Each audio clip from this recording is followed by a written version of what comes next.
All right, my friends, we're here for the graduate show. Alex Gustafsson is here. Home of the barbell. Yes, and David has an epic rap. We did that ages ago, and we thought, it's interesting, we thought that that song was going to go viral, and it was just going to crush the internet. You know, we had the vid, and we're like, this is going to crush the internet, blah, blah, blah. And it didn't, dude. It didn't crush the internet. Maybe it was a little bit too, like, the references, maybe a little too specific or something, you know? Maybe we didn't. Now you can promote things on YouTube. Maybe you could have then too, probably, but we didn't know about that. So anyways, that was a great song. I continue to love it. I screwed up a little bit yesterday. My schedule screwed up, and so I have to do both today. Will it kill me? Maybe, might kill me. So we're doing both graduate shows today. I used to do both graduate shows on the same day, and then it got overwhelming. Luckily, this week, it doesn't look like it's absolutely crushing. I'm going to try to go from the bottom up, and I'm hoping a lot of people didn't submit games.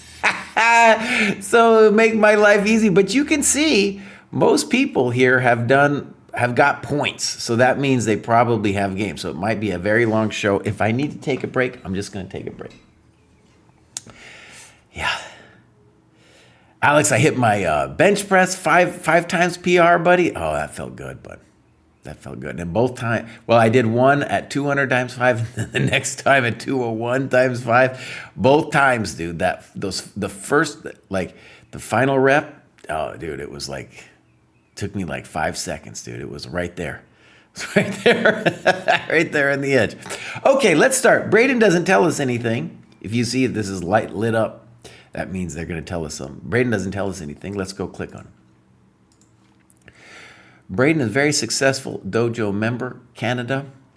And one of the bummers actually about the show, it's not a bummer about the program, but when I come to somebody's profile and they've just graduated, I don't actually get to see the full breakdown of which bucket they've done the most of because they just arrived in the new cohort.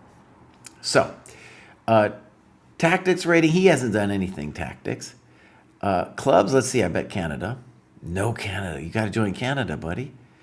And the rating, he's using the Canadian. Oh, I don't know what's going on. I don't know. So let's see if he's got some games. He's got some games, yeah. I remember Braden's been around for a while, but these were played like 3 million years ago, Braden. That was 2023. Oh, no. Let's just click on this for a second. So, Excelsior January, Ontario. And all right, I'll mark, we'll review this, even though it's a little bit ancient. Okay. So, all right. Fine.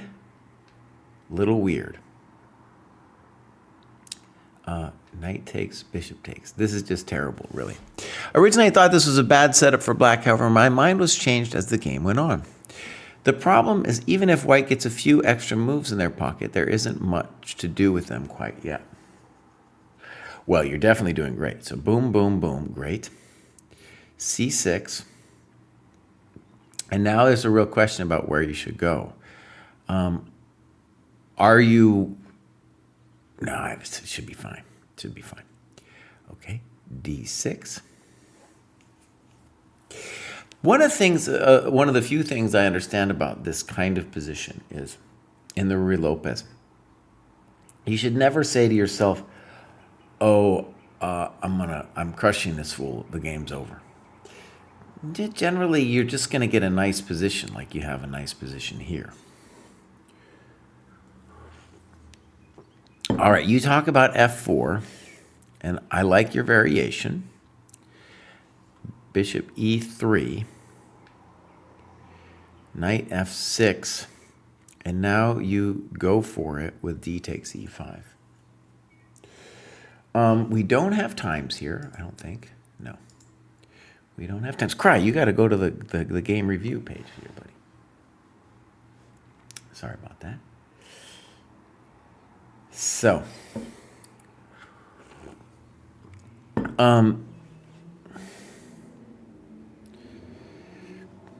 this move interests me, and then the question would become, are we afraid of knight g4? And maybe we are. But this knight g4 thing, I don't know. It's got its own problemitos and casitos too, because he's down 3,000 tempi, right? So for example, if he played queen f3, does he ever really want to take on e3? I don't know. I don't know. In any case, let's look at what you did. In general, this is poor, okay, because you are freeing okay, so your advantage in this position here consists of the fact that this bishop is poor and is hitting the pawn. So anytime you take that pawn, you've just solved all his problems. Here's an interesting mistake. King d8 is much stronger. Now, what is black thinking? Black thinks, Kraai. Yeah, it looks stronger to me. Now, first of all, we're not worried about the king. Second of all, if they take this thing, you're winning the pawn. And so it's kind of rough. We want him to take so that our rook is opened. So this is a passive move. Fine. Now, black needs to fix their knight on f6, so knight d7 would be a good move. As an example, castling is a bad move because it undevelops the king. b5, a little funky. Okay. And then you talk about king f2. I like it. I like king f2. You give it a funky move, Mark, but it looks great to me. Notice what he's not doing. He didn't fix the knight. We'll see. He's still got a chance. I like your a4 move. Good move. I don't like that. I'm sure rook takes a4 is also a good move. Good move. Simple chess. There you go. And you write, this is a dream scenario of getting a position you need to play for a win, but nerves overtook objectivity here. I offered a draw. Oh, no. So he was playing up. He was playing up against this guy, and he took a draw. Now, let's just go back and see if we can improve this here too, because I don't think it's going to be, that position is actually going to be a little hard to win.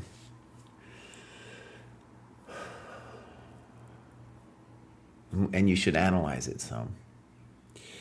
I mean, it's a very nice position.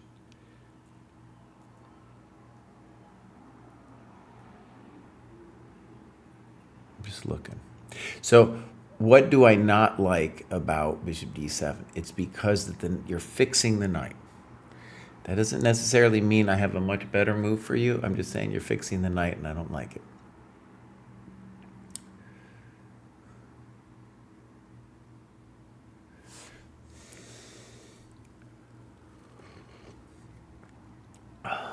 Okay, in any case, maybe there's another move. Knight d7. And the good news is he can't play knight b6 yet. He needs to get rid of your knight. So this looks very strong. Let's put f6 on the board. Then this looks very strong. And yeah, this looks winning. This looks winning. Okay. All right, there it is. Great. And let's continue. Congratulations, Braden. I think the obvious thing for you, actually, Braden, is you haven't done anything, buddy. You haven't done anything, Braden, man. What's going on over here, bud? He's done some stuff recently. He's done a little endgame work.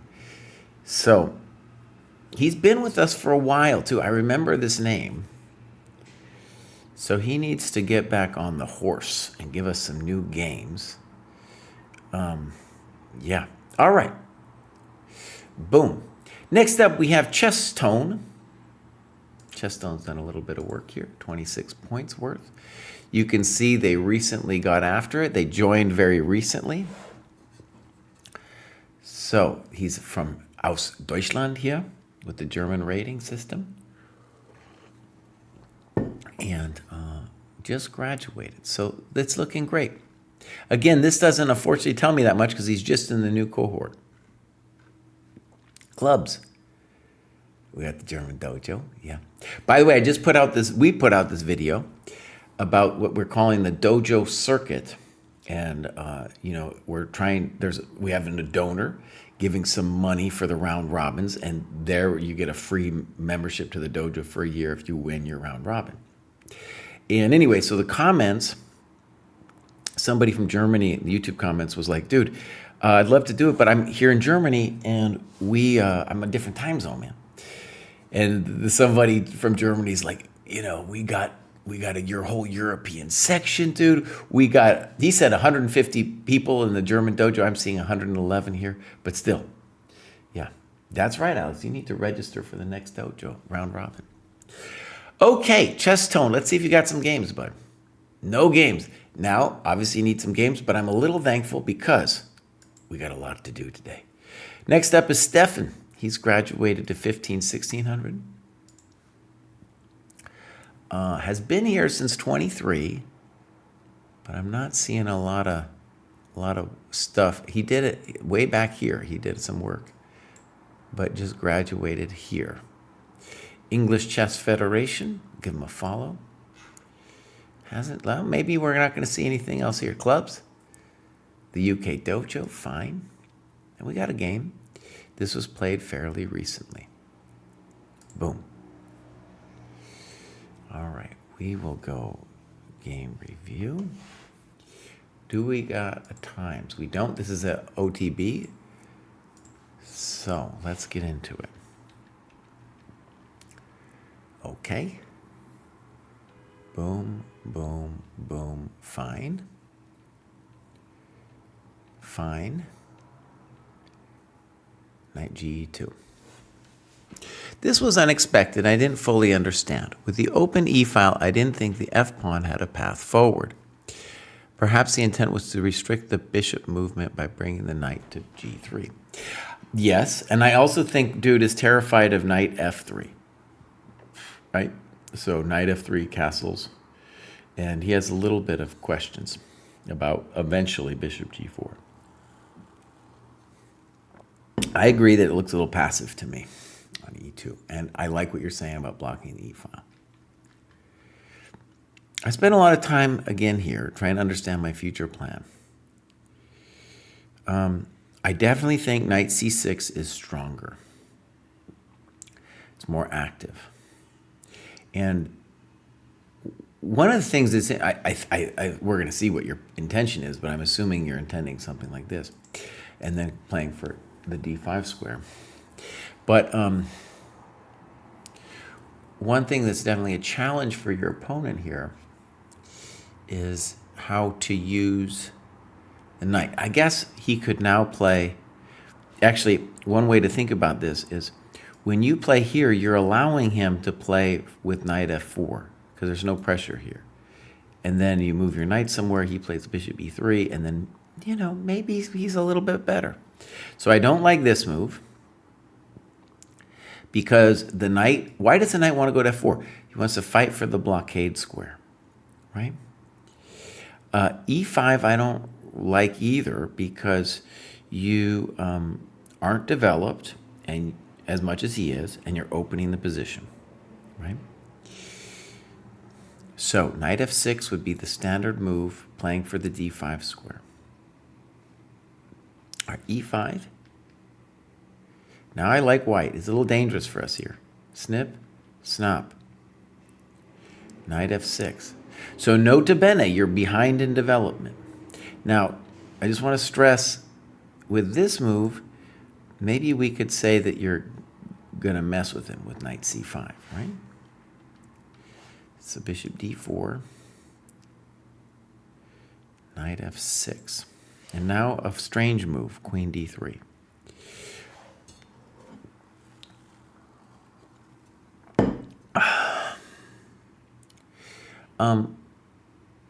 I think white's a little bit better here.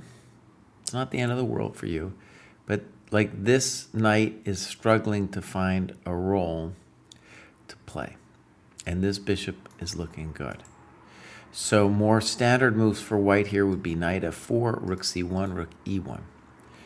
This allows you to gain a tempo. Thank you very much. That looks weird. You said rook e8. Fine. That's bold. That's bold. That's bold, man. You're just like, I don't care if you move your bishop somewhere. Yeah. Knight g3.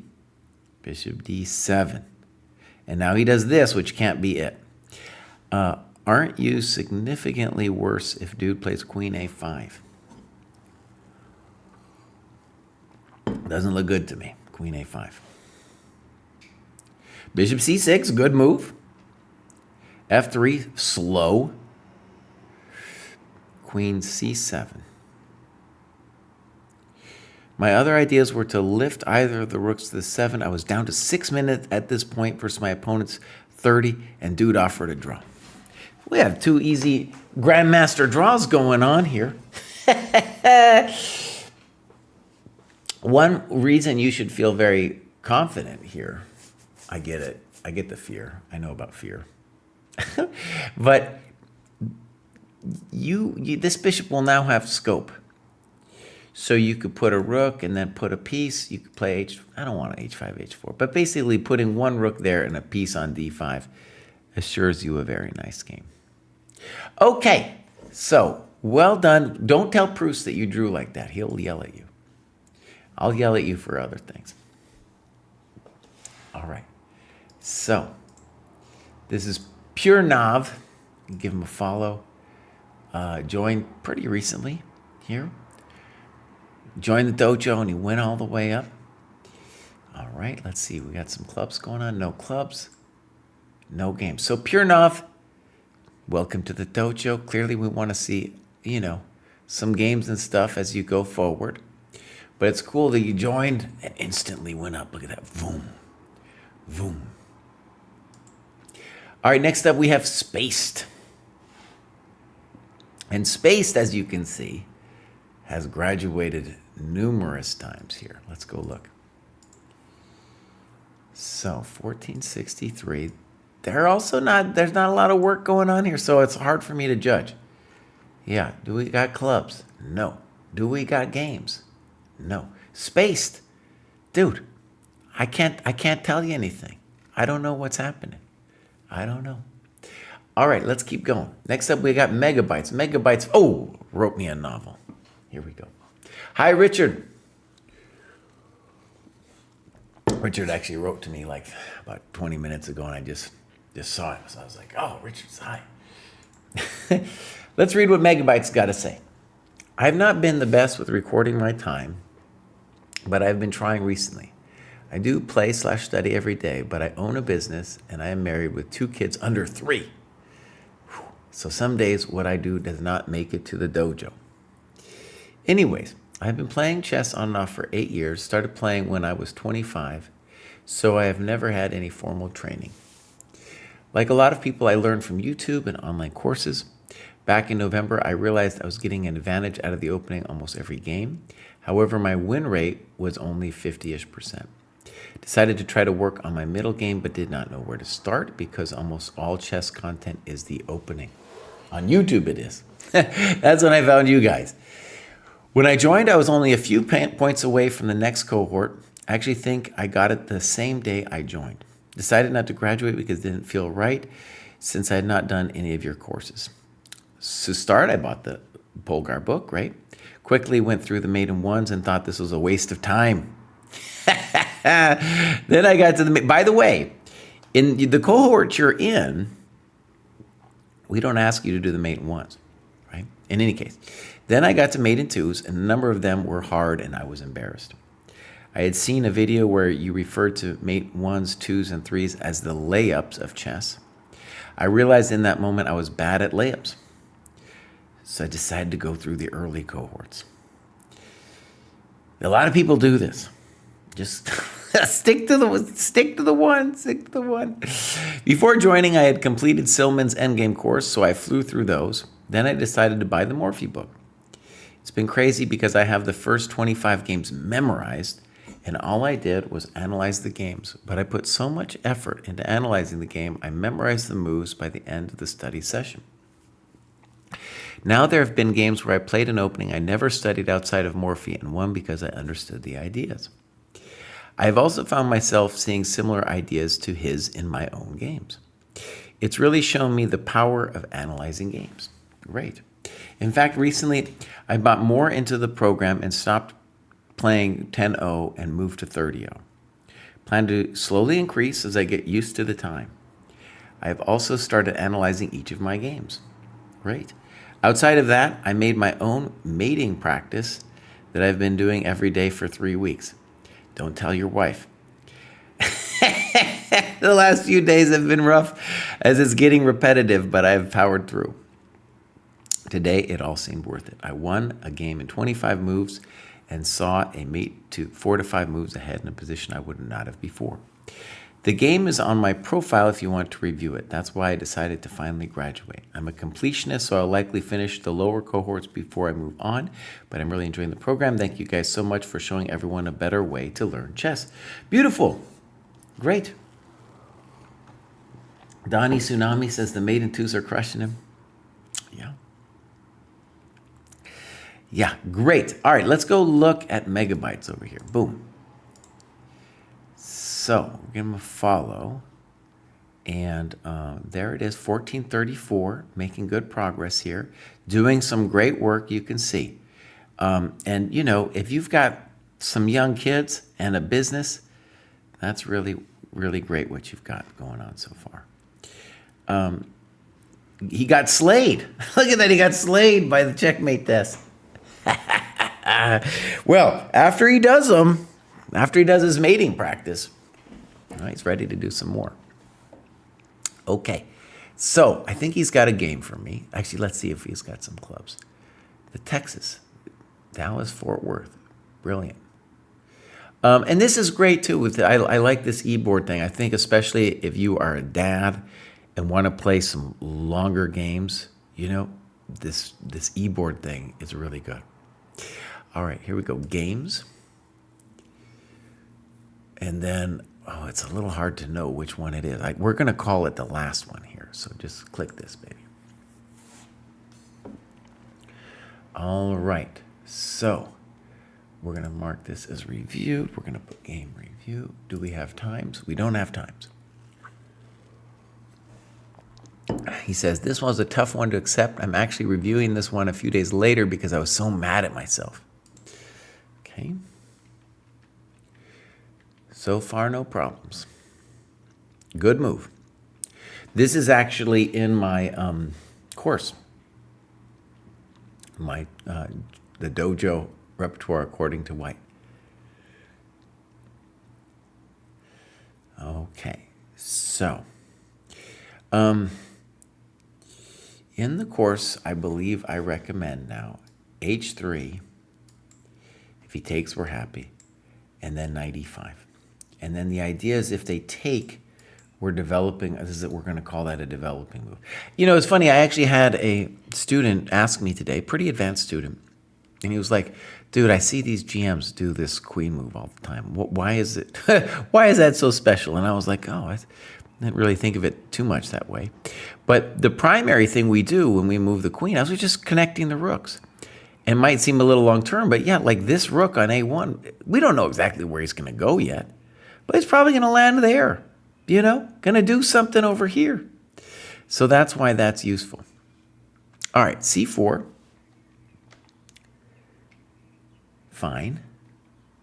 And you did it, okay. Poor. So why is it poor? Because it wastes time. This one I don't know. This one I don't know.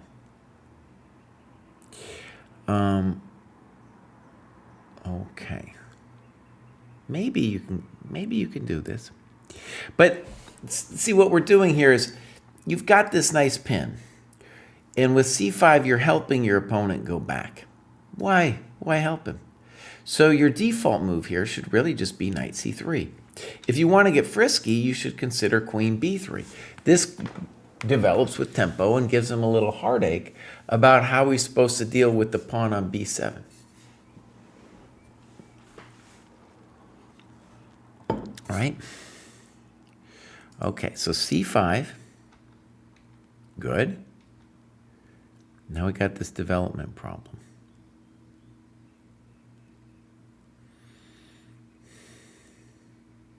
Now, you do have an interesting opportunity here. Oh, good, and you write about it, c6. Good job. Knight c4, knight e4. Now, one of the things I want you to see is your opponent, unfortunately, was not a genius. It's not unfortunate that he wasn't a genius, but the thing I'm trying to get at is he has done nothing special. And now all of a sudden it's like, oh, it's not so easy for us to play. What I want you to see about bishop takes e7 is that you are developing black's queen. So this move or this move is far better for you, okay? Because it's really important to see this queen is jammed on d8. I don't want to unjam her. No unjammer for you, honey bunny. But here you unjammed her. And now it feels like you're going on an escapade. What would be a normal move? Rook e1. Have the rook look at the queen. Reasonable move, yeah. All right, f3. Interesting. Here I noticed a tactic, but I missed one as well. I thought black only had one square. I noticed when he moved, he had two squares. I looked at queen d2.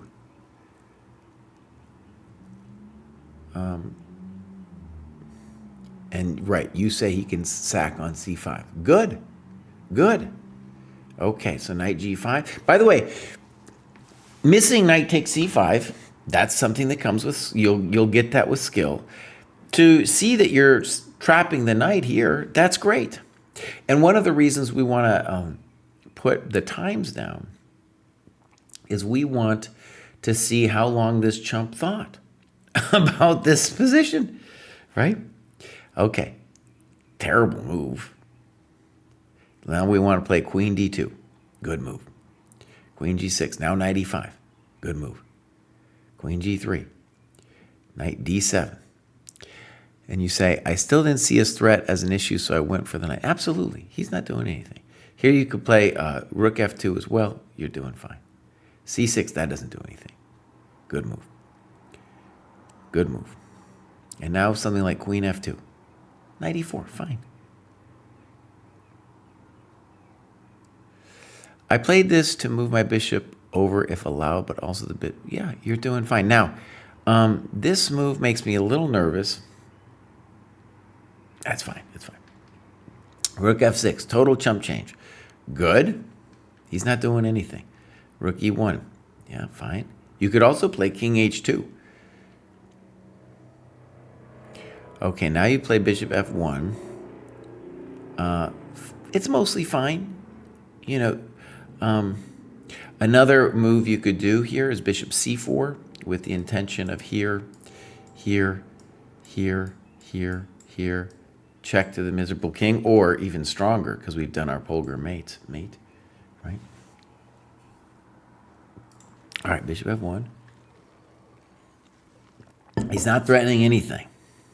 Rook e2, f4, rook e1. Good.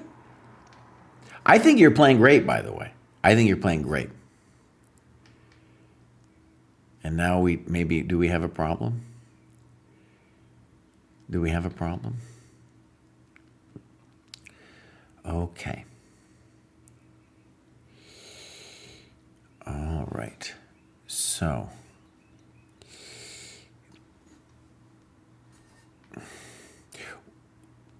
it's important it's important that we write the times down, because here what it looks like here is that you had just a moment of, let's call it mortal terror by playing g4, right?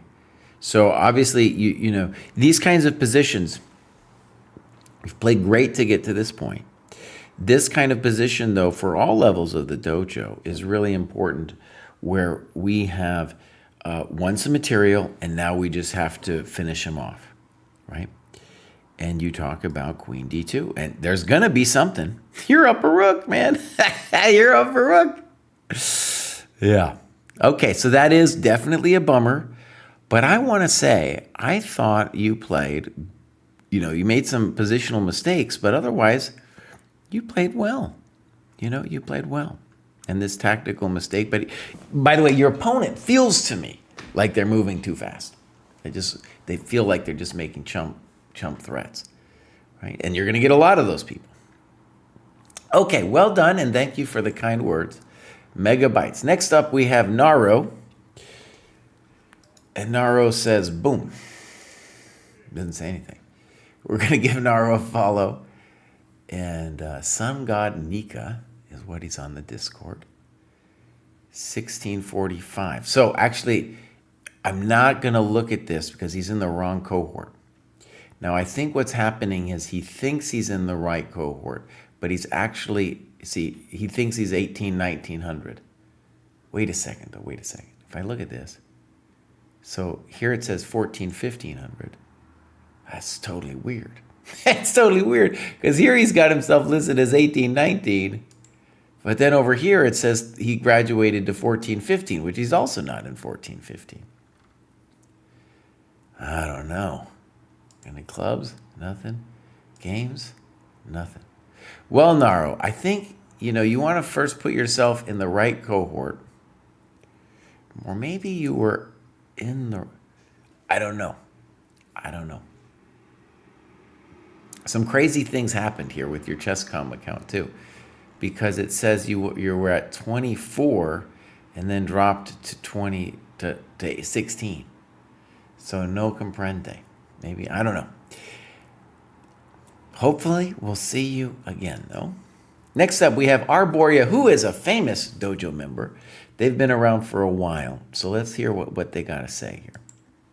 Tactics. Playing long games, analyzing them are definitely what have helped me the most. Also, finding people to talk about chess, share and work with are key to keep improving and get through rough streaks. This is my 4th graduation, having gained 450 ELO since I joined the dojo. Dang. You know, we send out a newsletter every month, and I try to put some kind of quote. Sometimes, you know, some chess quote by some famous person, but I usually like taking them from the grad show. So I thought, if I remember, I'm going to use Arboria's quote here. 450, buddy. 450. All right, here we go. Mexico City. And one of the cool things I want you guys to see is Arboria has been around for a while. And you guys, I was going to say this new UI is what compelled him to work harder, but actually I take that back. What I'm seeing is he goes through phases. Like the summer and the late fall, he was like, no, I'm not there, man, but I'm back. He's doing a lot of tactics, played some games. And so this is his Lee Chess Classical. You can see he's graduated so many times. Okay, 459 points. That's a dojo curve right there.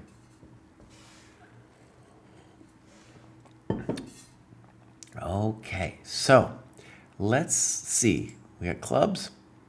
Great. It would be great. You know, I want to see, we got to get more. Got to get more people over there, like the German dojo. There's no way we got more people in the German dojo, you know, than the Latino Americano dojo. Give me a break. All right. Oh no, my king. We got all kinds of people. I'm just seeing if I recognize any dojoers here. You can see Arboria. Arboria, by the way, I'm pretty sure, feel confident, he was featured in our book, How to Analyze Your Games, with a lot of his nice annotations. So here we go. Let's click on this bad boy here. Boom. We'll go game review. So 45 Chess League. We got a pretty amazing time graph, actually. Let's start with that. So you can see there, there was some deep thinking going on pretty early. And then they were both living on increment. So one of the things I'm happy to see here is that, both sides are thinking. In general, like, if they were higher rated, I would yell at them for maybe moving too slow. But at this level, the problem is generally people aren't thinking long enough. Okay, so great. Let's go back. And some more Gambit. He talks about his time usage some.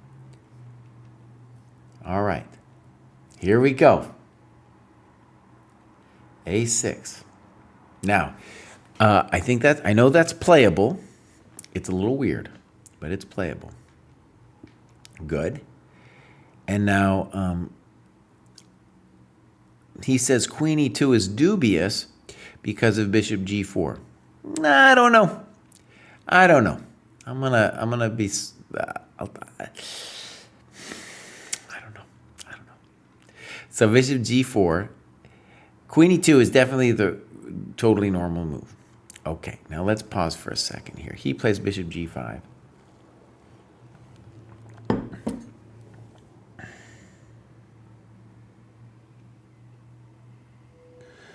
And he's got a couple interesting moves, Black does here. Now, I don't know if this works. I'm just going to show. E5, bishop takes, queen takes, knight takes, queen takes. If knight c6, we have queen c6. So that's a mess. That's a mess. So e5 is interesting, and rook d1 would be the default move. He plays bishop g5, and you played e6.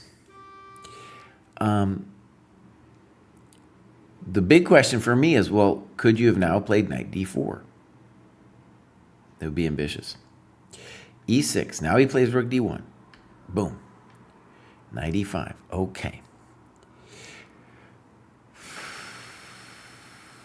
And now some tanking is going to begin by both players here. Something I would like to stress is, contrasted with knight d4, where you win a tempo on the queen, here, yes, you're going to double the guy's pawns, but there's some drama going on here because your development is so poor. All right, he plays a move. Your opponent plays a move. Doesn't make any sense to me. Bishop f6. I think the default Smith-Morra move here would be rook ac1. Okay, maybe he's got other things, but I'm just telling you that's the default. And you talk about queen f6, knight d5? I don't know about that. So gf, there's his default. And now you take it. Now, you talk about rook g8. Rook g8 looks like a hell of a drug. Maybe after king h1 it'll transpose, but it looks pretty good. I don't like this bishop f6 thing he did. All right, bishop b3. One of the nice things for white is like he's just playing a setup. I like this move. And now bishop a4. And this is mature king e7. Like maybe you could have played b5, but I like that a lot. He's thinking he's like ruining your castling, but you're not castling. You're not castling anyway.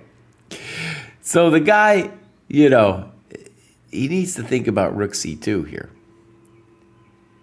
Good move. Okay. Bishop f4. I like it a lot.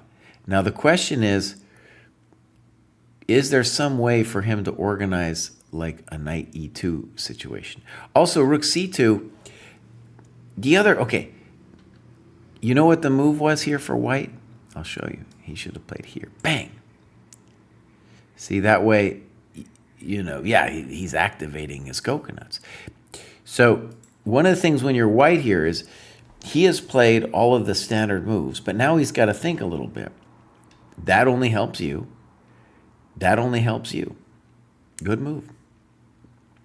Good move. That isn't it, buddy. That isn't it. Now you played b5.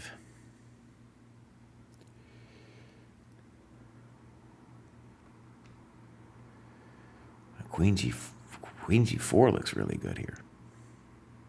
But honestly, it's time to resign. Okay, great game.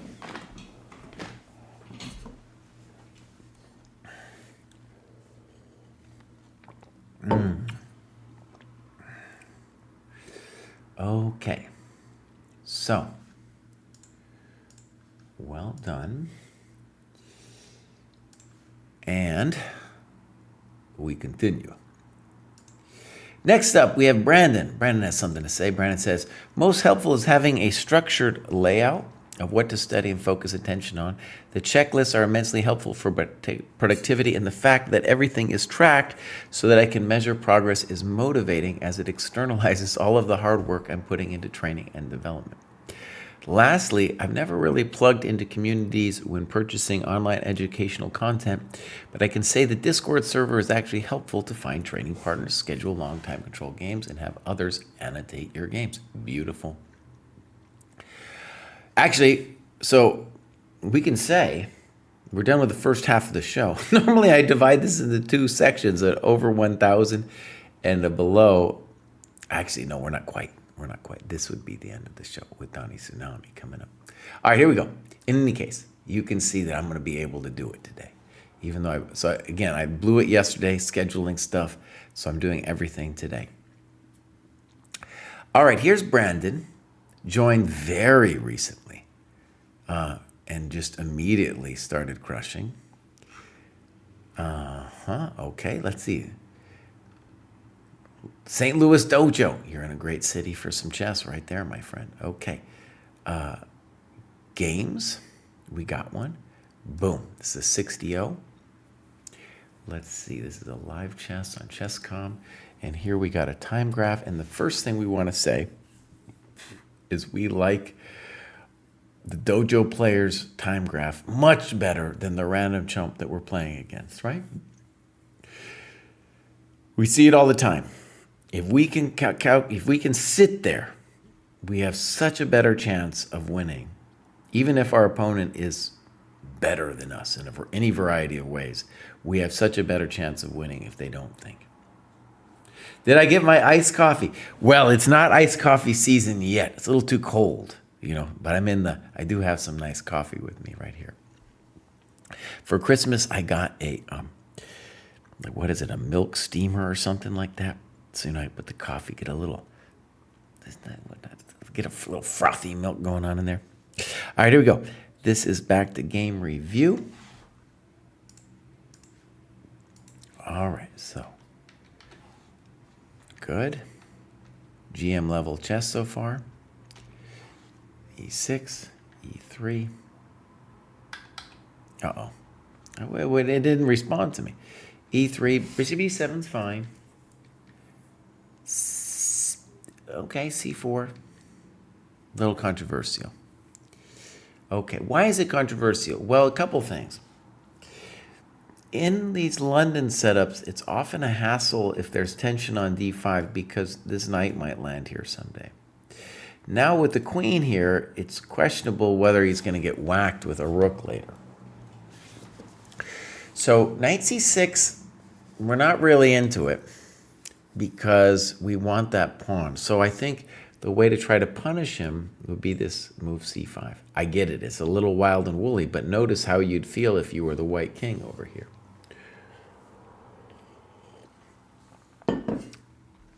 Okay, knight C6, A3 tries to shut you down. Now we need a way to try to develop our pieces. Awkward move. Now, I like your knight H5. Okay, knight H5. Okay, what we do want to say is you are at the very least bringing out your coconuts, and we're thankful for that. Knight E5 might crush us here, unfortunately. Does he find it? Yeah, he found it. Knight E5, and now he blows it. Oh, dude. And he plays bishop takes. What are you doing, buddy? And did they, here's what I'm talking about. Did they think on this move? No, they didn't. No, they didn't. No, they didn't. So look, first of all, strategically speaking, Black's problem is this knight is poorly placed. It's not doing anything. So knight e5 is a good move, but for tactical reasons. It's because you can't take because this coconut's falling. And if you play queen e8, I'm just assuming that CD is the end of the world, right? So complete heresy here. Now you're doing great. H6, fine. Poor. What is he doing? Poor. He's not doing nothing. Okay, good move. Notice you're just developing. You're doing great. Rook g1. Feel like this is a blunder since, well, he's just lost his mind. He's just lost his mind. Boom, baby. This is what they get. This is what they deserve. I think bishop f6 is a very mature move. A lot of people would just take the knight because it's so fun to win coconuts. But on the other hand, why give him anything, right? That isn't it. Reasonable? I don't know. Now you take.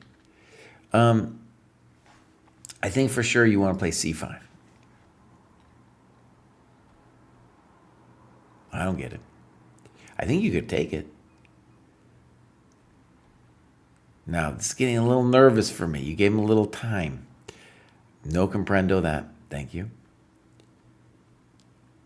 All right. Boom.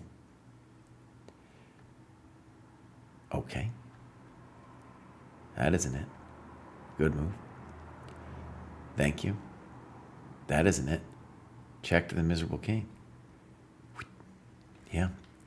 Okay, you're in total control.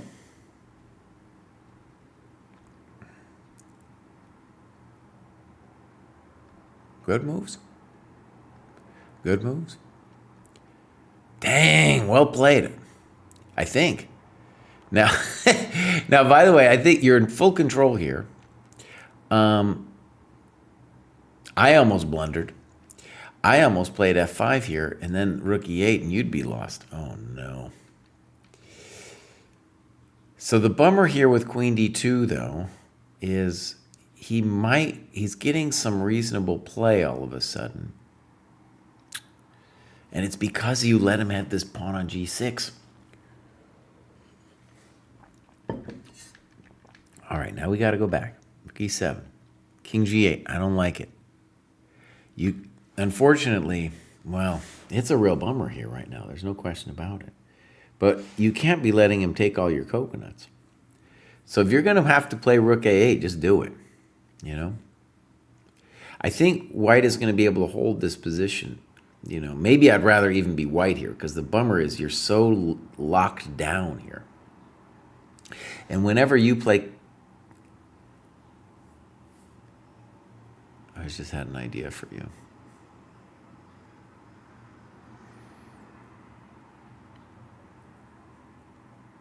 Anyways, I think you got to play rook a8. I don't want to give this to him. He should be thinking about rook f7. That's poor. Check. King e7. Now he needs to play rook a7 check. King e6. Okay, I like it. Very spicy. Serious blunder, and the game is definitely lost now after rook takes b5. So, your opponent, by the way, isn't thinking. So I want to guarantee that this dude has not calculated it out. So, rook takes, king takes. Now, here's something very important. You turned on the engine here, which is fine to eventually do, okay? But what I want to stress here is you should definitely try to calculate this out in your own analysis, because that's how you will learn to do it. All right. By the way, for me too, it's not immediately obvious how this goes down. F5, king takes. And right here, it looks like it's just a question of analyzing this out. And you shouldn't need an engine, because all you need to see is that the white king gets to the pawn, then you have to run, and he snips, right? Now this thing, king f6, I don't know. That looks scary, dude. Jeez, Melise, that's some engine stuff. I don't know. I don't understand. That's too engine-y for me. Okay. The other thing to calculate, though,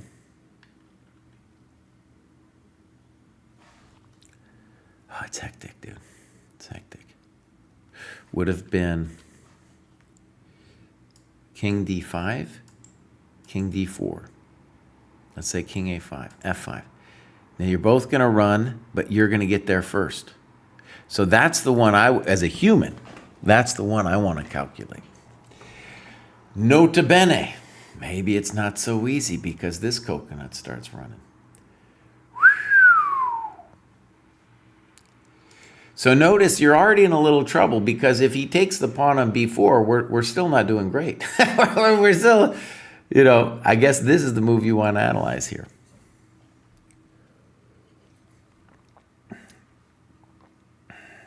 It's still kind of a hard road, though, because here, and we are going to lose the coconut.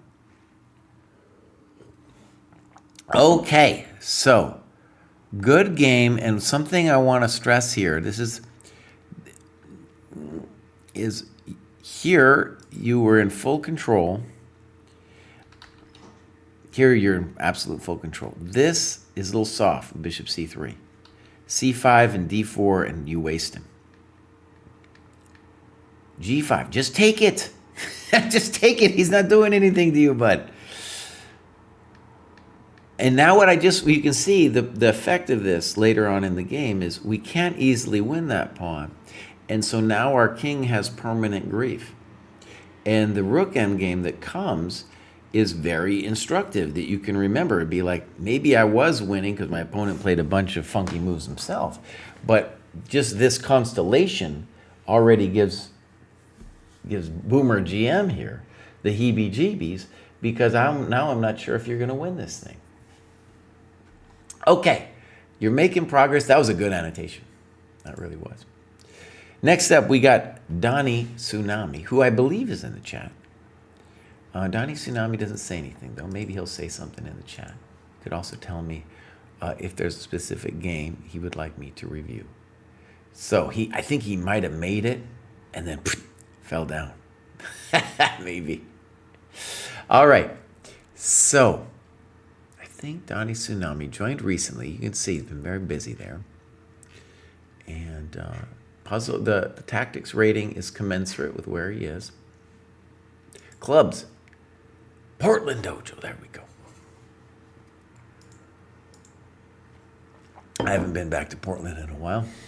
All right. I wonder what the Portland chess scene is like these days. Okay, we're not going to do the 1+10. That's too intense for me. Let's do this one here, where he's playing That Anxious Gamer. Do we got a time graph? Yeah, we do. Let's take a look. We're going to say this is a 1 hour plus 30 seconds. That looks like a very good time graph, Donnie. Yeah, Donnie's in the chat. We're looking at his latest game. He's only doing his losses. Okay, good. That looks good so far. We'll go game review. And here we go. Open Classical. By the way, so check out the latest vid. I'm going to give a link to this over here. Check out our latest vid where we talk about, we have an anonymous donor who gave us some money. And so now if you win one of these round robins, you get to, you get a free year at the dojo and qualify for the year-end tournament. So let me just get a link to this bad boy, just so you can see the vid that I made for this thing. So we'll go boom.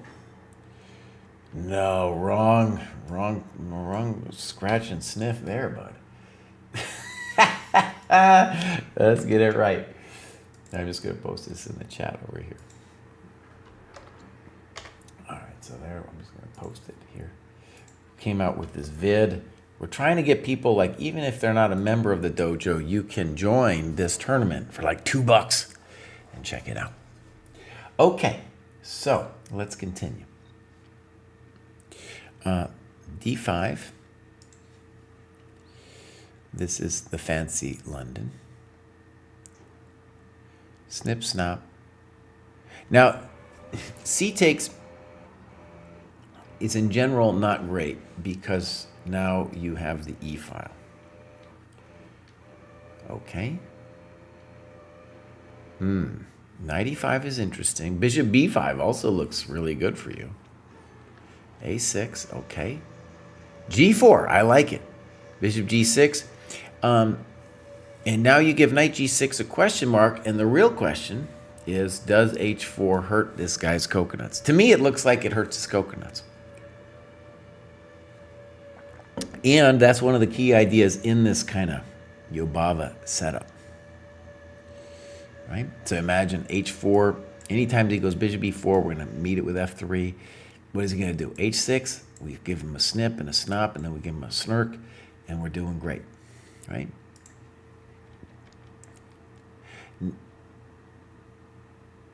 That doesn't look right.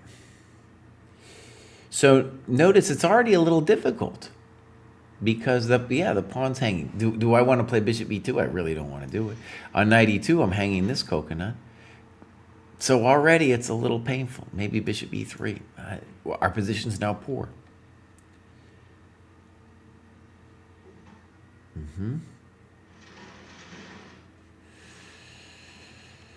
Well, at least you didn't lose the full coconut. Good move. Okay. Rook H2. All right, so we're down a pawn.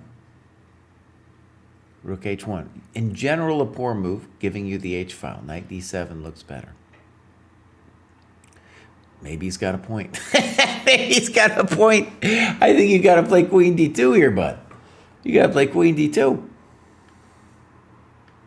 Notice, there's a little bit of, with Queen D2, if he trades, you're going to get the H file, and you're going to get a little compensation for your pawn. This is fun.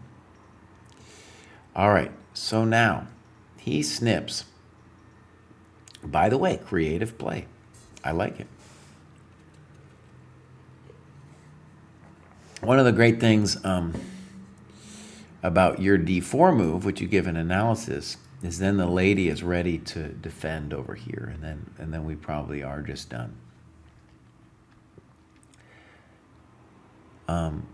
51 seconds on B takes A6. Check to the miserable king, and I guess he's probably in big trouble here. And then, yeah, you played Rook D1. You played 5 minutes here. And C3, by the way, I think you should analyze a little deeper because there's a lot to say after C3. Now, I want to say I believe in your position here, but there's still a lot to be looking at. I think A3 might also be a move. C3 is very scary. Like maybe the computer said C3, but it's scary because like there's checks going on. There's runnings ins going on. So we definitely want a variation here justifying C3. Because think about it this way. During the game, you played Rook D1 and you didn't like it. But you still want to find the move after. And then, explain to yourself, well, why didn't I find it, right? So I think, by the way, just for me personally, A3 makes a lot more sense. I don't give him any checks. I preserve Rook H3, Rook C3, right? I just have more options available. All right, Rook D1. Check to the miserable king. B4. And you talk about Rook G1.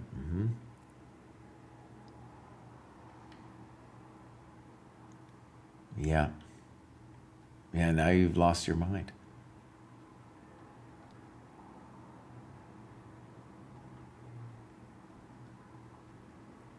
They finally finds the check. Okay.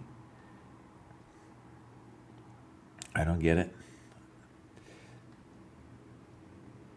And he could have mated you with rook b1. Is that right? That would be a fancy mate, by the way. Rook b1. Here. Rook b1 maybe, but like obviously knight takes b1 is the question. I don't know. All right, we could resign here. All right, good annotations. And something to stress about this, okay, is the Yobava London is weird, okay? And one of the things that I see a lot from players is they get entranced by it, and because they don't have not that experience, they don't sense why it's weird. Like for example, we're blocking this, we are developing our queen side first instead of the king side. So a lot of weird things happen. We intend to do weird f3, g4 things. A lot of weird things happen that are unconventional. And to get away with it, you need kind of a higher level of skill. That's my take on this Yobava London thing. And one of them is that when we get to this position, we say, oh, I know about this g4 and h4 thing. Have you still been doing your early morning analysis sessions looking at my own games? I've been studying every morning, I've been really good about it recently. And I've been doing about 15 hours a week. I let the algorithm tell me what to do, So now I will go back to analyzing my games, but I've had a very enjoyable time going through Alekhine's best games. That's recommended for my cohort, so that's what I've been doing. Amazing book. I'm not playing right now, Giorgio. I am looking at people's games. This is the Dojo Training Program. These are people who have graduated. Let's continue. So that was Donnie Tsunami. And next up, we have Slice. What does Slice say? Thank you for your work. The structured training plan helps to focus on which tasks to do next. I like the activity graphs to keep an overview of how I spend my chess time. I like this one word, chess time. Cross Online, thank you for subscribing. Okay, now you can see that Slice, having joined, has been very active, especially doing a lot of tactics. Let's go look at their tactics business. Oh, they haven't done any of this tactics, though, so they're doing some other tactics. Okay, so let's go look activity just for a second. We're going to go click on L Tactics. Actually, we'll do, oh yeah, this is all cohorts, so we'll just want to, they've done mate and twos up to 525. Good. Chess the right way. Okay, great. Games. Mr. Slice has got a game. It's a pretty fast game, 15-10. Graduation game. Okay, good. Let's see if we got a time graph. We will say that both of these people didn't use their time. So more time we would want from both. So then we'll go game review.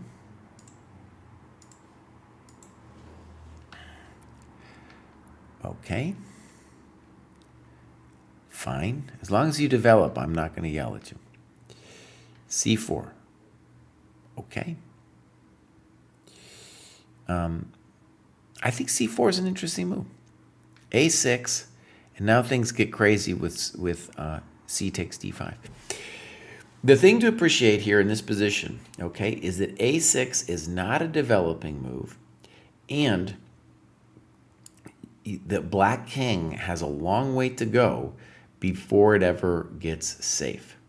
So A6 is very controversial, and the thing you should consider here is snip, snap, and develop. And then once you see E6, where the bishop no longer goes back, we start hitting him with ye old this, right? Definitely some grief for black. All right, so A6, CD, a little weird. AB, DC. I thought after this black is probably better since I have an isolated pawn. Now, Panchman. Panchman. He's got his own problems. He's got his own problems here. So I think you're doing fine. Notice what you really should focus on is black needs 3 moves to get his king to dodge, right? Or they say out of dodge. He needs to get his 3 moves to get out of dodge. 1, bishop somewhere, and 3. Can we make this difficult? All right, here it comes. Bishop f4, e6, queen c1. I don't like it because it's not a developing move, really. So you've got a number of different attempts here. Let me suggest knight e5. Just for kicks, I'll put the rook here, and then we'll play a4. Oh, we got a little, we want to give him a little business, you know? Give him a little business, a little talking to. Yeah.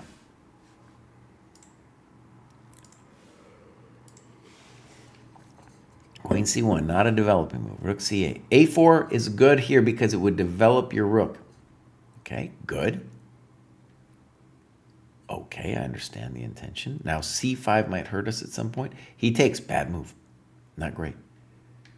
Pawn takes. During the review, I got the impression that de5 devalued the bishop on f4 for the rest of the game quite a bit. Good point. And here, I still think you're doing fine. The thing to appreciate about de5, okay, is that that pawn on e5, the value of that pawn is that it knocks the knight away from the defense of the king. However, since this bishop is already here and is such a good defender of the king's side, it's very hard to mate him when this bishop's hanging around, then that might be the clue for us to take with the bishop. Okay?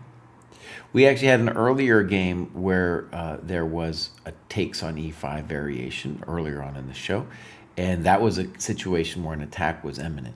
But if you don't get an attack, then bishop takes e5 makes more sense. Bishop takes e5, by the way, I don't like it. I don't like it because what are you doing? That was a good bishop on d6. Knight b3, okay, I'm okay with that move. Knight c5, I'm okay with that move. Good moves, honestly. Queen h4, that looks like a chump move. I would say here you're in full control. You have achieved full control here. This is beautiful. Rook d1, your opponent isn't doing anything. They are doing nothing. So, good question here. He says, knight b7 with the goal of gaining an outpost on d6 next. So, first of all, you're doing amazing. And what you have here, it's very important to see, is that you have this knight who is a real genius. He's a real jerk too. I mean, he's what we say, the knight is the best blockader of the pawn. And we generally mean like a pass pawn or a bad pawn, like this guy, because he can't be messed with, the knight. And knight b7, d6 is interesting, but what I feel you're doing is you're playing with your pretty piece. He's already amazing. So the default move should be h3. That should be our default move. Well, we want to do that anyway. And then next move, which we could also play, would be a4. Why? Because we want to develop our rook. That's what we want to do. So either of those moves, they're kind of interchangeable, really, is something that you should consider here. Okay, so let's continue. Knight b7. I don't understand that move. Looks good, by the way. I don't understand it. Queen b6. Frisky, okay. Knight d5. Bang! Nice move. By the way, this whole infiltration you're doing on the dark square is great. Your opponent definitely didn't know what to do. And already he's in a little bit of trouble. We might even have a really cool sack here with rook d7. I guess it doesn't work. I was thinking we could get away with this, but unfortunately he could play that. No, it's still not true. Bang! Take that. Still not true, Jesse. Bang. Ah. Still not true. anyways. Too fancy. This is great. And this, I hope you told him welcome to the dojo after that. Great. Okay, well done. Good game. Good annotations. Next up, we have DB Joe. And DB Joe says, Bulgar mate good. You gotta like that. And this is the second graduation for DB Joe here. All right, so 1084, doing a lot of tactics. Tactics rating much higher than his normal rating. So one of the things that I am aiming for is that we get a little symbol here which says Tactics Wizard. And ultimately later, I want the algorithm. We still need a good name for this thing that we've developed, by the way, where we tell people what to do. So if you have a good name, we've been calling it behind the scenes the algorithm. But anyways, eventually, right, we want it, if somebody is crushing the tactics like this, and I don't mean just doing a lot of tactics, but like having a score that's really high, then we want to push them away from tactics, until they go up. At a certain point, for example, dude will get to 1300, then would be the appropriate time to really focus on tactics again. All right, here we go. Clubs, nothing. Games, nothing. So that's what we mean. Stop just Joe, hear me out, bud. Slow it down on the tactics, and then we'll get to it. There's the tall badge for that. Well, it's not out there yet because I didn't see it on Joe, so we don't have that yet. All right, I'm going to take a little break, and I'll be right back. All right, my friends, we are back. And next up, we have Alexei. Well, you're not done, Kraai. You might think you're done. You're not done, buddy. Not even close. Here's Alexei. We're going to give him a follow. And they're crushing it pretty good here. Also with a very high tactics rating. Doing some good work since they joined. Clubs, no clubs. Games, one game. Sensei suggestion. There we go, Cross. That's something like that. I wanted it to be like Dojo Mentor. How do you feel about Dojo Mentor? That's what I was thinking, All right. Do we got times for this one? We do. Now, as we go down from higher rated to lower rated, very simple thing to observe. The lower we get, the less time that is used. And that's just to tell you something very obvious. That the more time you use, the better you're going to be. It's that simple. All right. Game review. Mark reviewed. G. Christensen, thank you for cheering us on. We need some cheer. We need a little bit of cheer going on over here. So, D4. So far, so good. Good. Poor. Why? Because it's not necessary yet. C5. Queen C7. Okay. Good move. You like B6 and you like that better. Actually, though, this is a known problem with this whole setup for white, is that if you achieve this, it's no bueno. No bueno. So one of the tricky things is, this is a little theory, I shouldn't be throwing it at you, but if the knight is committed to C6, then this setup works well. Notice, with the knight on C6, white could take here. Now he can't. Whereas now, there's no knight E5, and you're about to get in E5 yourself. Right? JD, thank you for signing up. Great. Knight E5, poor move. Loses the pawn. I don't know why I said almost loses the pawn. But obviously you're doing great here. Good move. Good move. Good move. There, chess is an easy game. E4, and now I don't like this move. Now, you talk about E4 on the last. And you see that the engine is telling you bishop g4 is fine. Of course it's fine. Look at your center, your pawn. I encourage you to not think too much about the engine when you're analyzing. Or rather, the first analysis should be without the engine, and you can check the engine later. So for example, why do I really dislike bishop f3? You're taking a pin piece and developing the queen. So what's better? Just play d4. You're killing this guy. You're killing this guy. Okay. Now, you're still better, but it's a little hot now. And queen d2. I did not see that after queen b7, the white queen defends b2. Okay, so the safe way for you to play this, by the way, is just play queen c7, fight for the d file, you're up a pawn, right? So queen d2, snip. I agree with you, queen b7 looks better, but it's still complicated here. Okay. And now you play queen b4. Yeah. Honestly, I'm not sure which one's better.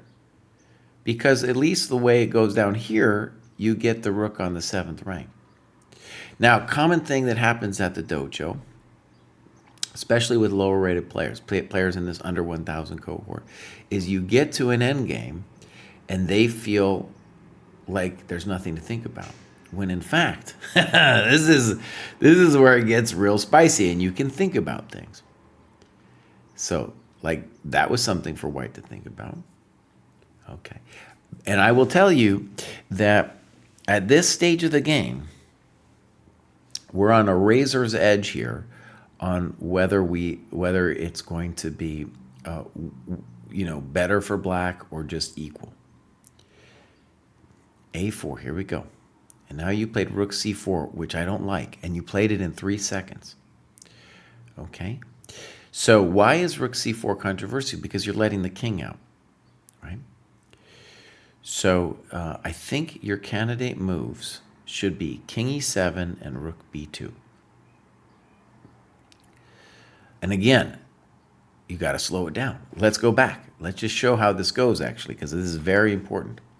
Once we get to the end game here, people are basically not thinking, right?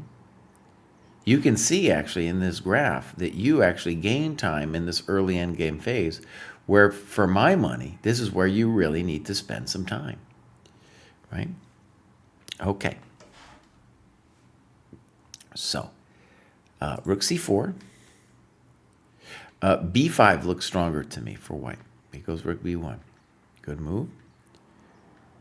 Poor. You're just giving him king e3. Yeah, and now he can activate his rook with rook c1, right? Boom. Then white's totally fine now. Good move. Rook c1. a6. All right, it's getting a little hot.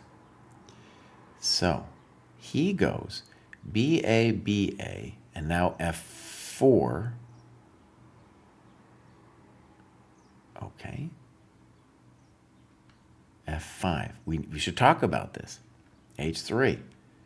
Rook c5. Okay, spicy. Offering the trade of rooks. Okay.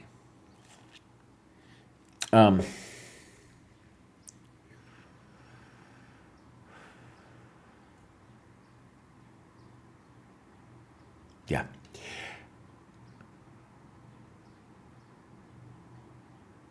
Interesting. Okay.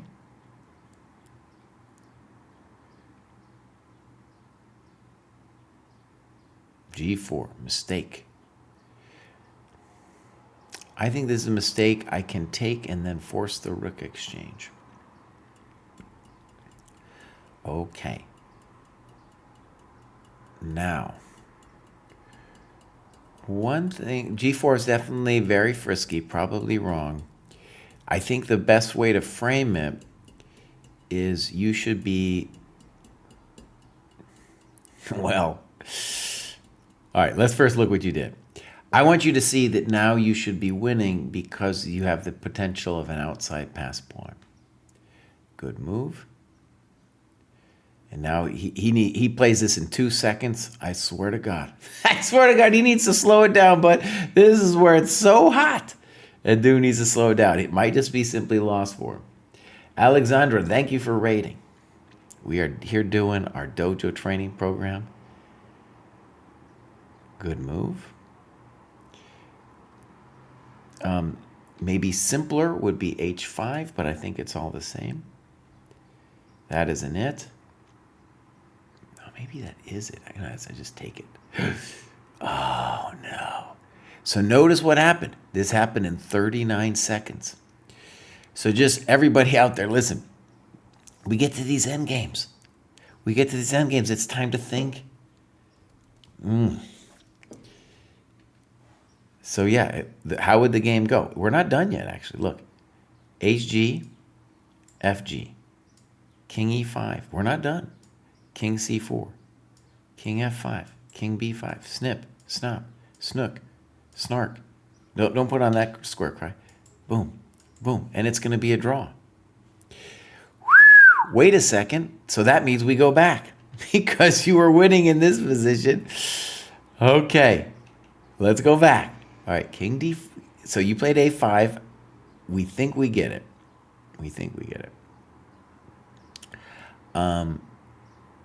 H6 looks like a win. Right? There we go, buddy. H6. Okay. Whew. So again, people aren't taking their time in the end game. And when you do the game review, don't turn on the computer with this endgame stuff. Force yourself to look at it because then you'll start appreciating the kind of thinking skills you need to play these endgames well and recognize, oh no, it's not something. It's not something I can just move. It's going to take a momentito. Okay, great. Let's continue. So, Bradshaw. Next up, we have Josh T.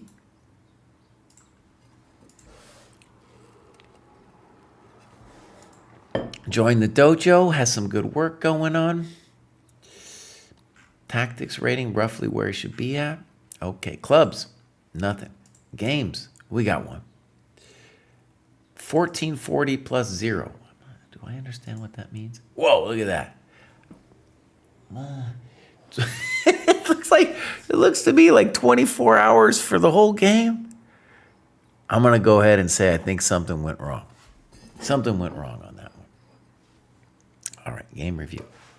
But we'll still look. So here we go. So far, so good. 95. Fork trick. Okay, good. I actually just went over a game this morning with Alekhine Reddy, which was b5, bishop b3, bishop c5, then 95. And Alekhine says that if he wants to do it, but wants to play bishop c5, then he should do it this move order. So here, 95, d4, bishop d6 is plausible, but he goes this way. Okay, now what I want you to see about this rook f1 is rook f1 allows black to play c5 and thus gain control over the dark squares. So maybe d4 first. d4 now for sure. Good move. Poor. I mean, I don't know where you're supposed to go, honestly. Good move. Now it's starting to look like the ye old Halloween gambit. Oh, that's sad, isn't it? Good move. And now we have a critical position. You took on d6, and you say, I don't like the options to defend the pawn. Black is able to develop the knight. However, if you take the pawn, you're also developing his knight.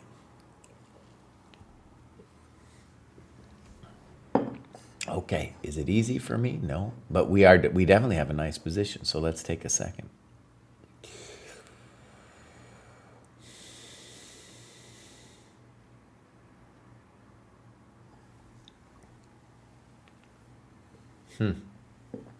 I'm not sure I have a beautiful answer yet.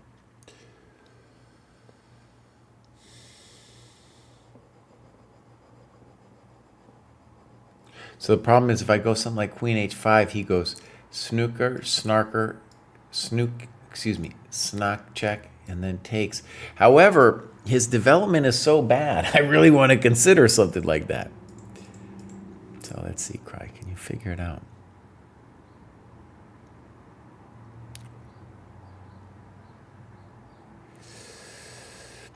Now, maybe the best way to deal with it is just to say, I'm developing. You can trade my bishop. That's cool. But I am keeping this knight dead. Okay? Very important. I like this move.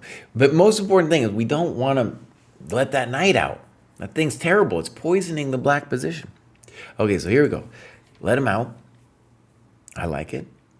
Poor. What are you doing? King h1. Okay. Good. I don't like it. You're obsessed with rook e8, but he can always play b5. What would be a standard move? Bishop g5 looks good. Okay, it's definitely freaky now. Bishop b3. King h8 looks poor. Bishop d5 probably. Good move. f5. Okay, here's his intention. Rook ad1. Oh. Okay, bishop b3.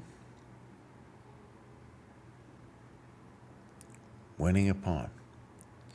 So wait a second. First of all, I want to take it back. If knight b6 wins a pawn, then I can't say anything. Then I can't say anything. Okay. Good move. Yeah, now you're up a pawn. Good move. Good move. Uh-oh. Did I blow it? Who blew it here? Oh, no. Okay, I blew it. I thought rook f1 was going to work. You probably did too. We need to put a question mark next to rook f1. Okay. We got a question from Netsoka. Hey, Jesse, I graduated today. Will this be reviewed today or next week? Definitely next week. So first of all, you're doing fantastic in this position. Look at this bishop. So your default move should be knight d5. You're killing him. Okay? Just open up that tasty weakness. So mistake, I made it too. And now it's really a bummer, isn't it? Oh, man. Oh. Oh. Oh, he got me. Yeah.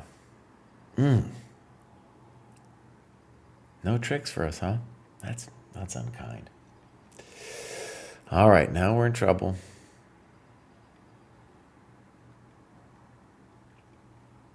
So wait a second. Of course, black should never have allowed you to do that. Now you have at least some play. Oh, they're asking for it.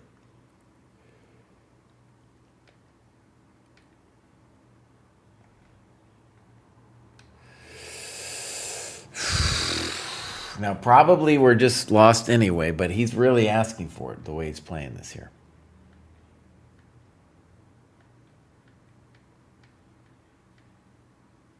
Well, at least we can take... Oh, look at that. Poor move. Bang. Bang. Now we're back in the game. Now we're just starting here. Now you're just starting. Okay. So... Now, again, the times were kind of weird, this one. Okay. Many checks. Luck is on my side. Now you're winning, yeah. Ah, beautiful. Look at that. Look at that. Oh, genius. Okay, queen b3 came probably. That was a great game. Okay, Braden says, Bows, I saw your nasty comments.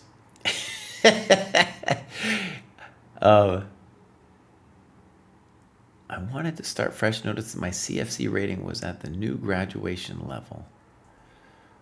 Okay, great, Braden. Great. Next up, we got BC Wade. He says something. What was most helpful about the program was the emphasis on playing slow games and analyzing them. Have yet to do annotations, but I have slowed down and walked through them, which helps a ton. Great. Let's go take a look here. So we're going to give BC Wade a follow. I've been doing all kinds of stuff. All right. Tactics probably need a little help. Need something going on with the tactics. Clubs. Okay, out of Tennessee. I think that's where Alex Gustafson's. You can go visit him at his gym. And here's BC Wade facing I Am Killing You. And there we go, my friends. The rant. The standard rant. And the good news we can say is at least BC Wade used some time. His opponent signed up for a 30-minute game. They shouldn't have done it. They shouldn't have done it. All right, here we go. Now, unfortunately for BC, his coach has told him to do an opening when it's probably not time to do any openings at the moment. All right. Why? Because they're just going to do weird stuff. Poor move. Thank you very much. Now, can you win the pawn on e5? It looks to me like you can with both d5 and de. b4, I don't know. Actually, maybe b4 is genius too. Oh, I don't like d5. Can't you just play Kiko and then Rocco? Okay. Your opponent's not thinking. Again, you can just take on e5. Uh-oh. Boom, boom, boom. And now black's totally fine.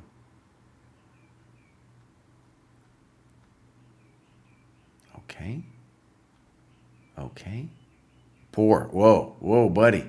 That's the wrong side, bud. I hope you played c5 here. Yeah, that's a nice one. Yeah, buddy. Now you got him. Now the e5 pawn. This is what happens when you don't think. I hope you told I am killing you. You should have said, hey, buddy, when you don't think, this is the nasty things that happens to you. Okay. Now, this one's spicy. Just intuitively, I would say d6 is crushing. All right, here we go. Perhaps DE4 would have been kind of hard to meet, or just at least it's a question for him to think about DE4. Good move. That ain't it. Bang! Yeah, buddy. Loaded up the weapon and now looking straight at checkmate. That's right. Look at this guy. He just took that knight off in a couple seconds off. That ain't the way it is, son. So that's what happens. I hope you told him welcome to the dojo at the end, too. You know? It's like, buddy, what are you doing? All right. Yasser says, graduation threshold button. We meet again. Temporarily passed on graduating to 8 to 900 cohort 3 times before just to go on Blender Games' losing streak, causing my rating to dip below the threshold. So we went into free fall. Yeah. It seems I had to relearn the importance of letting the rating go and focus on putting in the dojo work for things to turn around. Not passing on this graduation opportunity. For the game review, I'd appreciate if the sensei could review my draw against Grahita. All right, we'll do that. So he thinks he's like Yasser, and he does have the same name. He's been crushing with this over here. Look at that. Just absolutely slaying since joining the dojo. So, got a very good tactics rating. Okay, that's good. Clubs. Great. The heat map heroes, dude. Yeah. All right. Games. And, well, there it is. There's the game he wanted to look at. First, we'll look at the times. Ooh, ooh, ooh, ooh, ooh, ooh. So, the obvious. Your opponent. There was no reason. This guy was playing blitz chess. Look at that thing. Look at that thing. All right. Now, you lived on the increment, so we are going to commend you for that. Here we go. Fine. Poor. Thank you for the pawn. Fine. Fine. Fine. Poor. Good. Fine. Fine. H6. I like that less. Let's see what you write. Okay, now I really didn't want that knight to land on g5 and become a third attacker on my f7 pawn. But upon analysis, it seems I reacted to a ghost here. I was fixated on preventing this perceived threat. Right. Now, the obvious thing to see, and you'll get the chance to do this again at some point, is once you put the pawn there, that bishop's dead. He ain't doing nothing. You know, it's a real bummer for that bishop. So yeah, development. And you played it kind of fast, right? You kind of played it fast in 26 seconds. And one of the reasons I want to stress that is when you play a non-developing move, something in your head should go off that says, Kraai ain't going to like this. He's going to yell at me. And I'll yell at you, you know. I'll do it for you. That's a service I can provide. All right, here we go. I don't understand g4. Good move. I don't understand what he's doing. You push pass, okay. I would have preferred to play knight d4 first. Let's go knight d4. Good move. All right. So you see, black has completely lost the development thread here. Good move. Spicy, but I think it's okay.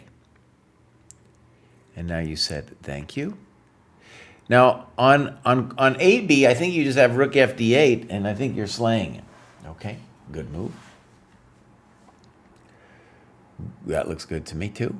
My longest think of the game. So he's talking about queen h3 and queen c4. By the way, there's no way you say white's a little bit better here. No. What are you talking about? You got all these pawns. You're up 1,000 pawns. Your move, though, I mean, I like it. Check to the miserable king. Yep, and there's a little sign here saying that he saw it. Good. Why did white play rook g3? Because he's just playing impulsive chess. Thank you very much. Now, one of the questions I have is, why did this game last so long? Why is it not over soon? Good move. Okay. And now you played e4. And your queen is getting trapped. Oh, no. Yeah, all you have to do is like queen h1. I see what happened. Okay, bummer. Queen d1, queen d1. All right, now, the interesting question now is there a way for us to win the knight?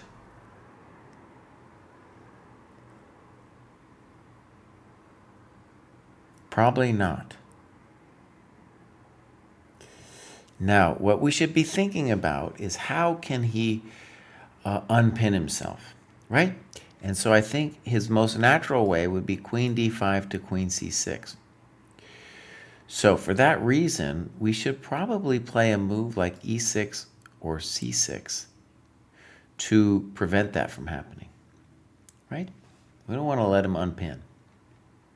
I don't understand that move. Why don't we just say thank you and take it? Take it. He took that one.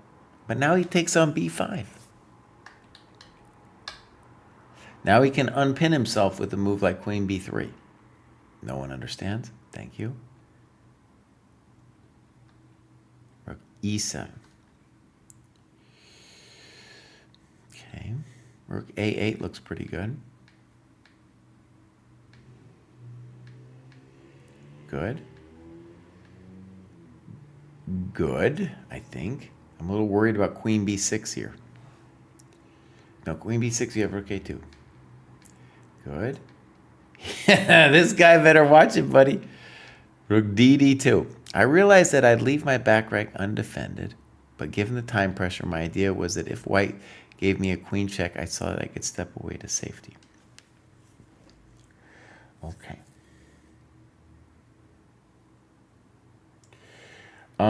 I think you're winning this position, though this is a good example of the kind of position that is hard to convert. Just if nothing else, rook b4 followed by rook d3 looks very strong.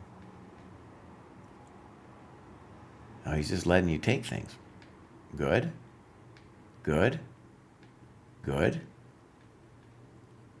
You can now. By the way, you can do this forever. You know, I like rook e5. By the way, do we get it? Okay, he doesn't want to draw. Look at that. He doesn't want to draw. What's going on here? All right, I think this is a draw. Okay, so it ends up drawing. Now you are winning. And one of the things just to see about this kind of position, it's important for GMs to recognize too, is because you have 20-second increment, if you just play a bunch of these moves, your time goes up, right? Your time goes up. And then you can think about how to win the position. So for example, here, a simple move would be rook f5. And the point to see is the reason the rooks are better than the queen is if the queen can't, especially when the queen can't get any kind of coordinated attack, the rooks can gang up on the pawns. So it's not just that we have 2 extra pawns. We're going to win these guys too. Like h4, rook over. And Grover's coming over. And there's not a lot that they can do about it. Okay, well done. Let's continue. Next up, we have Idle Wind. Oh, it's Kraai ever. It is a long show today. All right, here we go. Grad show, Idle Wind. Idle Wind, maybe they just got here. They crushed their first checkmate test. Clubs. All kind. German and Spanish. Let's give them a follow here. We got some games. So I think Idle Wind just joined. Welcome to the dojo. Next time when you graduate, we'll look at some of your games. Now we got Darkovian. Moved my rating over to Lichess as it has a specific rating for classical, which can better track my progress. Loving things so far, and I can definitely see my progress. I did the first 3 tactics and checkmate tests when I first started and kind of struggled. I did them again at the start of this cohort, and I didn't get a single one wrong. Beautiful. All right. Darkovians, look at that. Darkovian is graduating numerous times. Idle Worker, known as Idle Wind, is in the chat, so welcome to the dojo. From the Midlands. All right, cool. Dude, I just talking about the Midlands. I don't know if it was based in the Midlands, kind of northern England, but this show, dude, Adolescence. Oh, man. I haven't seen much good TV recently, but that show was killing. It killed me, Pops. That was a great show. Darkovian is killing the training plan over here. He joined the beginning of this year. Looks like a New Year's resolution, and he's just been slaying it here. Just slaying. Okay. You got that UK dojo going on. It's amazing how close in numbers the UK is to the German club. Games. All right, let's do, well, I kind of want to do the longer one. Let's do this one here, this Darkovian. Boom. And we'll go time. So, very nice time graph. Well done. Okay, good. And then we'll go game review. Pop. Good move. Good move. So the point is that when they play c6, which was strange, they take away the knight's c6. So now putting the queen on d4 is not so dumb. a6, poor move. Good move, poor move. Reasonable. I guess I would prefer bishop c4. Poor move. What is he doing? And here I think you can get ready to really end the game almost with knight h4 because you have bishop h5 coming. What you're doing great is you're developing. Yeah, you don't have to be a genius here. Look at that. Boom, boom. b4. I don't like it. Took so long on this move because I didn't know any way forward. Knight d2. Good. All you had to see was this bad boy here. Once you get the bishop there, it's game over. Don't like it. Okay. Good move. Frisky. So a problem here that he's going to face is when you don't develop your coconuts, it's a problem when you then open the position. Knight c6. Clever? I don't like that. Dislike this idea greatly. Negates the entire advantage. And you talk about knight d5. Good move. And now he's got b5. And now things really aren't going our way. We're not lost or anything, but things aren't going our way. Yeah, I don't know about c4 either. I think that's the right idea. You got to say thank you for that. Takes. Spicy. You could have taken with a knight too. I think I like what you're doing. Now let's play a4. Okay. a4, good move. I don't know what he's doing. Let's take that pawn. Thank you. He doesn't know what he's doing. Thank you. Probably a reasonable move.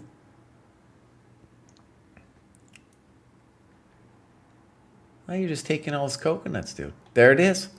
There it is. The justice of this game, by the way, is that this guy didn't think the entire time, and he played terrible opening moves. You let him off the hook in the opening, but his soft, not thinking about the game chess, ends up cutting him. All right. So, Adam Conrad says, Jesse, can you recommend if you're a dojo member and you're trying to learn from this, which cohort should I be paying attention to besides my own? Just concentrate on your own one. One of the whole points of the dojo is that we're saying, look, we're trying to take away all the guesswork, right? So don't be, the less thinking you can do, the better. Might sound weird, but that's very much the truth. You don't want to be thinking about a million different things. You just want to be doing the work. All right, here we go. Boom. Next up, I Wish I Were Decent is graduating again. So excited for this one. Played in my first ever OTB, nice, this past Monday, and I've never been more inspired to play chess than this past month or so. The dojo has kept me focused on making progress on a daily basis, and I'm now pushing 1400 on Lee Chess Classical. Thank you to everyone for all the help and support. I am looking forward to the Dojo Classical starting this week. Cheers, mates. Maybe also from England. I'm going to have to mention that show again. So, adult learner. He's got a daughter and a son. Looking great. Looks like a great heat map going on here. Beautiful progress. Beautiful progress. And blew it on the tactics test. What happened there, buddy? What happened, man? Otherwise, your tactics rating would be much higher here. Clubs. No, U.S. evening. But he says mate, so maybe he's not originally from England. All right, here we go. Boom, games. And we got this one here. Let's do this one, sure. We got a time graph. No, we don't, unfortunately. Remember, you can always import it so that you can see the time graph. He says the game was hectic. Fine. Fine. A little frisky. Boom. Boom. And c3 I'm not a huge fan of. This is not developing your business. Knight d2 makes more sense. Queen d3 makes some sense. h3, don't like it. Play a move like queen b3 or knight d2. Frisky. Yeah. Good move. Good move. And why is this happening to us? Because we didn't develop our coconuts. Castles. Now, I don't like that knight b6. He should take on an e3 first. And now ef4 happens, but you could also play e4 with a reasonable position. Good. Maybe, but he's not really developing his coconuts. Now we'll take it. Thank you very much. And now if knight e5 looks good, rook e5 also fine. Good. A little soft. And then here, I think you should consider queen e2. Right? Queen e2, touching two dows.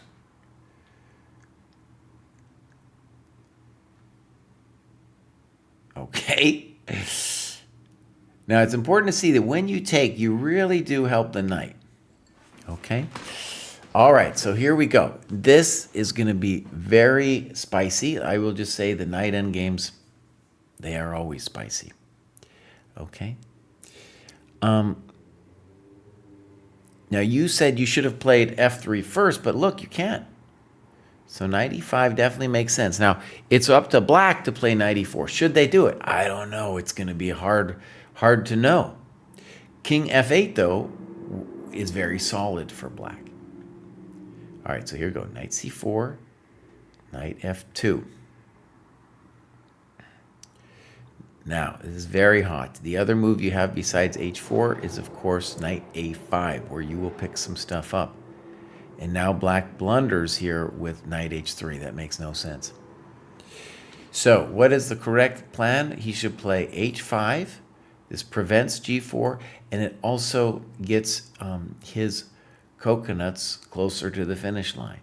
And then followed by knight e4. Is it hot? Incredibly hot. Now you should win. How about knight a5? Okay. He's losing time. Good. Good. And now knight a5. G4. Notice we're really just giving him a pass pawn here. And knight a5 would have won some of his coconuts over there. And now you're going to win it. That was poor. So you needed to play king f6. You say thank you very much. Now, here again, I was worried. So when we go back here, we want to analyze king e6. Right? What's the point? On knight d1, we now play here. Then we play here, and then we say, run, Forrest, run. And notice the king is the shepherd. He is the shepherd of the business.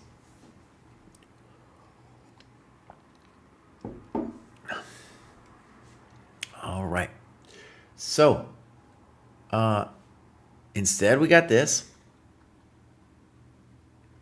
And now b5 is the big question. Yeah. Now you're doing great again. Good. King e7. A crushing body, well, I was about to say knight e5 is a crushing body blow, but we do have to analyze then king h5. So this would be an example of the pawn endgame. It is pretty spicy, there's no doubt. Okay, good move. Now knight e5. Okay, thank you. He's not thinking at all, and he resigns. Okay, well done. Now, I would say that was a pretty, I mean, there was a lot in there where we can be critical. Your annotations were great. In general, though, I would say both sides played better than the cohort that this is from. Okay, so I feel you should be encouraged by that. And again, you can put in the times, you can bring the times in, regardless of where you play. Okay, grad show. We have Bumblebee graduate. Dude, you're graduating all the time, man. This was like yesterday you graduated. So, here's Bumblebee. Great heat map. Look at that. Absolutely beautiful. And got a good tactics rating. Clubs. The French and the German. Okay. Games. Then we got this Bumblebee, and we got, Bumblebee. This, I love it. I hope you won. I hope you won. You deserve to win when you're playing some chump who ain't thinking. All right. So, mark reviewed.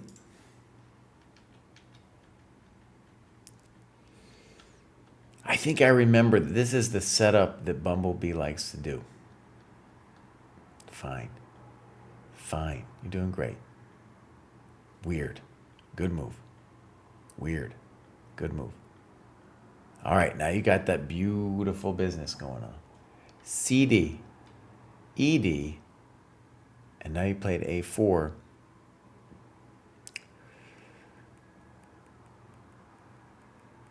Okay. A4. I'm not thrilled with A4. But I do like B4. Actually, I'm Very sophisticated, honestly, for black to play knight to e6. That's where it belongs. We talked a little bit earlier about the knight wanting to be the blockader. And I don't think we want to play b5 because he wants to play c5. Yeah. Yeah, okay. So rook c1 or something. I think b takes c5 is a little bit more challenging for you. Okay. Black is playing pretty good, dude. Black is playing some... Besides this, I would play, again, pawn takes. Queen d4. And now knight e6, and you're losing your coconut. Now this person is a little higher rated than you.